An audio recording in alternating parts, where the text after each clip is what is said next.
माँ के जनाजे के पास ही विरासत की हवस ने एक भाई को दूसरे भाई का कातिल बना दिया।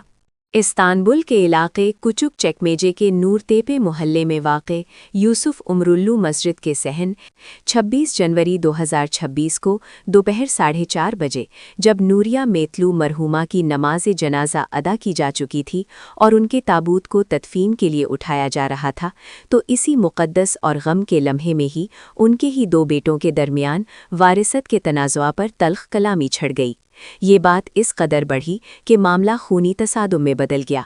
नौबत यहाँ तक आ पहुंची कि 69 साला बड़े भाई मुस्तफ़ा मेतलू ने अपने ही खून के रिश्ते 52 साला छोटे भाई मोहम्मद मेतलू को मस्जिद के सहन ही में गोलियों का निशाना बना दिया। बेरहम गोलियां मोहम्मद के सर और पेट में उतरी, जिससे वो ज़मीन पर गिर पड़े और उनका खून मस्जिद की मुक़द्दस ज़मीन को रंगीन कर गया। शदीद ज़ख्मी हालत में उन्हें फ़ौरी तौर पर हस्पताल पहुंचाया गया, मगर वो जानबर न हो सके और अपनी माँ के पीछे ही इस दुनिया से रुखसत हो गए।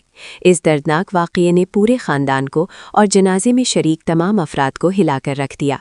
लोग सदमे और दहशत से चीखने चिल्लाने लगे, कई बेहोश हो गए।